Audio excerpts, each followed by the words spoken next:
अयोध्येतील ज्या राम मंदिरासाठी जगभरातील करोडो भाविकांनी आपल्या कष्टाची कमाई दान केली होती, त्या राम मंदिराला कसं लुटण्यात आलं याचे एक एक खुलासे आम्ही तुमच्या समोर रोज मांडतो आहोत। SITच्या तपासातून रोजच नवनवीन धक्कादायक बातम्या समोर येत आहेत। या चोरीचा आरोपी आहे अविनाश शुक्ला। यानं पोलिसांच्या समोर आपला गुन्हा कबूल केलेला आहे। पण ही केवळ एका नोकरानं केलेली साधी चोरी नाहीये, तर यामागे एक खूप मोठं आणि पद्धतशीर रचलेलं कट कारस्थान होतं।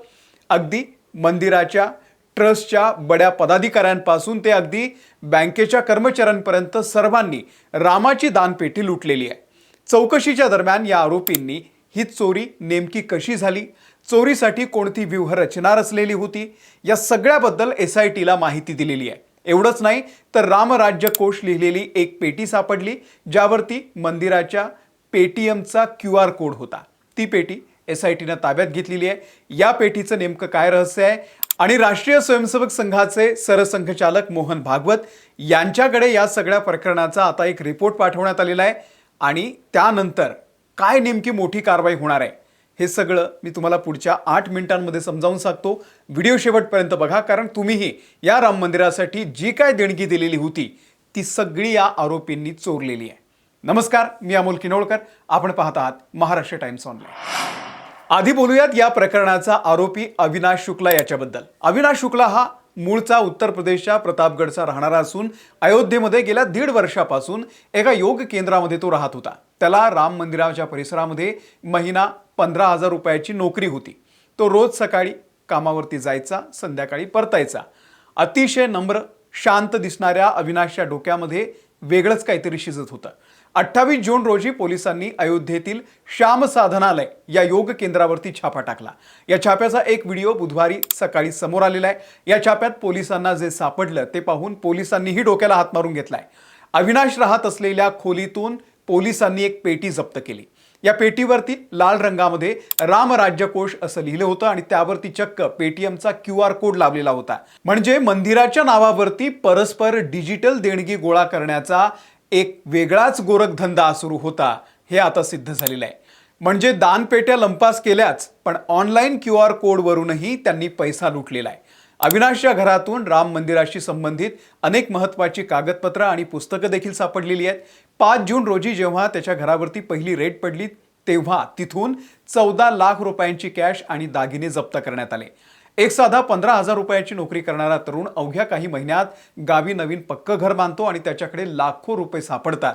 यावरून ही चोरी किती मोठ्या प्रमाणावरती झालेली आहे याचा तुम्हाला अंदाज येईल। आता समजून घेऊयात की या आरोपींनी एवढ्या कडक सुरक्षेमध्ये चोरी नेमकी कशी केली।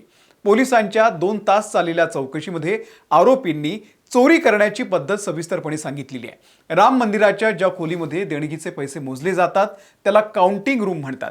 या खोलीच्या सुरक्षेचे नियम अत्यंत कडक असायला हवे होते, पण आरोपींनी त्यातल्याच पळवाटा शोधल्या। जेव्हा खोलीमध्ये पैशांची मोजणी सुरू असायची तेव्हा एक आरोपी गुपचूप कॅश बाजूला काढायचा। त्याला CCTV कॅमेऱ्यात किंवा इतरांच्या नजरेमध्ये पडण्यापासून वाचवण्यासाठी त्याचे इतर साथीदार त्याच्या भोवती उभं राहून त्याला पूर्णपणे झाकून टाकायचे। आरोपींना काउंटिंग रूम मधील प्रत्येक CCTV कॅमेऱ्याचं अचूक लोकेशन माहित होतं। कोणता कॅमेरा कुठे बघतोय आणि कुठे कॅमेऱ्याची नजर पोहोचत नाही याची त्यांना पक्की माहिती होती। चोरलेले पैसे ते सुरुवातीला तिथल्याच एका बाथरूम मध्ये लपून ठेवायचे आणि नंतर संधी मिळताच ते पैसे बाहेर तस्करी करून घेऊन जायचे। हे सर्व आरोपी राम मंदिर ट्रस्टच्या सर्वोच्च अधिकाऱ्यांच्या अत्यंत जवळचे आहेत। त्यामुळे मुख्य प्रवेशद्वारावरती तैनात असलेल्या सुरक्षा रक्षकांचा त्यांच्यावरती इतका विश्वास होता की बाहेर पडताना यांची झडती सुद्धा घेतली जात नव्हती। या संपूर्ण घोटाळ्यामध्ये केवळ मंदिराचे कर्मचारीच नाही, बँकेचे लोकही सामील आहेत। देणगी गोळा करून ती बँकेत जमा करण्यासाठी एक प्रक्रिया असते। नियमानुसार काउंटिंग रूमच्या कुलुपाच्या 2 चाव्या होत्या। पहिली चावी ट्रस्टचे महासचिव चंपतराय यांचे अत्यंत जवळचे मानले जाणारे रामशंकर यादव उर्फ टिन्नू यादव यांच्याकडे असायची आणि दुसरी चावी स्टेट बँकेच्या कर्मचाऱ्याकडे असायची। नियम असा होता की दोन्ही चाव्या एकत्र लावल्याशिवाय ती खोली उघडू शकत नव्हती। पण इथे कुंपणानं शेत खाल्ल्याचा प्रकार आहे। टिन्नू यादव आणि बँकेच्या काही कर्मचाऱ्यांमध्ये संगनमत झालेलं होतं। दोघांनी मिळून हात मिळवणी केली आणि मोजणी कक्षातून पैसा गायब करायला सुरुवात केली। चोरी केलेला हा सर्व पैसा टिन्नू यादव आणि बँक कर्मचारी आपापसामध्ये वाटून घेत होते। पोलिसांनी SBIच्या अयोध्येमधील 3 वेगवेगळ्या शाखांमधील कर्मचाऱ्यांच्या बँक खात्यांचे सर्व डिटेल्स मागवलेले आहेत। या कर्मचाऱ्यांच्या खात्यामध्ये अचानक किती व्यवहार झाले, कुठून पैसे आले, त्याचा संपूर्ण आर्थिक लेखाजोखा आता तपासला जातोय। आता या सर्व चोरांचा सूत्रधार कोण? या चोरीच्या चौकशीमध्ये ज्या एका नावाचा वारंवार उल्लेख येतोय ते नाव आहे राम मंदिर ट्रस्टचे विश्वस्त डॉक्टर अनिल मिश्रा यांचं। तपासाच्या आधारे SIT आणि इतर सूत्रांचं असं म्हणणं आहे की डॉक्टर अनिल मिश्रा हेच या संपूर्ण घोटाळ्याचे मास्टरमाइंड म्हणजे मुख्य सूत्रधार असण्याची दाट शक्यता आहे। आता हा आरोप का होतोय याची काही महत्त्वाची कारण आहे। पहिलं कारण, राम मंदिर व्यवस्थापनामध्ये डॉक्टर अनिल मिश्रा यांच्या शिफारसीवरून तब्बल 125 पेक्षा जास्त कर्मचाऱ्यांची भरती करण्यात आली होती। ही संख्या चंपत राय किंवा गोपाल राव यांनी केलेल्या शिफारसींपेक्षा खूप जास्त होती। विशेष म्हणजे चोरीच्या आरोपामध्ये पकडलेले अनुकल्प मिश्रा आणि लवकुश मिश्रा हे थेट डॉक्टर अनिल मिश्रा यांचेच नातेवाईक असल्याचं समोर आलंय। दुसरं, काही महिन्यांपूर्वी एका बँक अधिकाऱ्यानं मोजणी कक्षातील संशयास्पद हालचाली पाहून तिथल्या कर्मचाऱ्यांना बदलण्याचा प्रस्ताव दिला होता। मात्र डॉक्टर अनिल मिश्रा यांनी लॉबिंग करून तो प्रस्ताव धुडकावून लावला आणि त्याच भ्रष्ट कर्मचाऱ्यांना तिथेच ठेवायला भाग पाडलं। तिसरं कारण आहे, डॉक्टर अनिल मिश्रा हे जेव्हापासून राम मंदिर ट्रस्टचे सदस्य बनले तेव्हापासून त्यांच्या संपत्तीमध्ये कमालीची वाढ झाल्याचा संशय आहे। त्यांना मिळणारं कमिशन आणि त्यांच्या नावावरती असलेल्या मालमत्ता खरेदीचं ऑडिट सध्या SIT करते।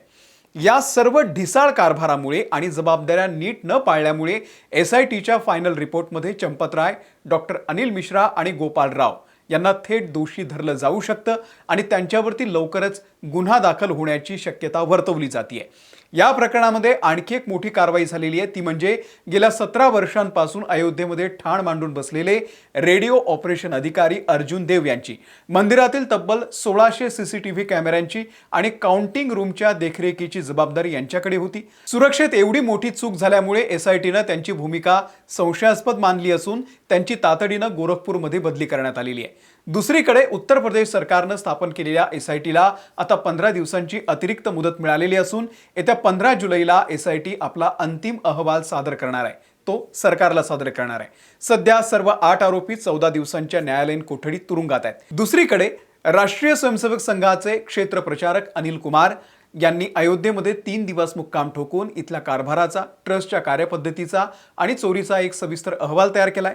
हा अत्यंत महत्त्वाचा रिपोर्ट सरसंघचालक मोहन भागवत यांच्याकडे पाठवण्यात आलेला आहे। या रिपोर्ट नंतर आता संघ आणि ट्रस्ट बॅकफूटवरती आलेले असून राम मंदिर ट्रस्टमध्ये खूप मोठे फेरबदल करण्याची तयारी सुरू झालेली आहे।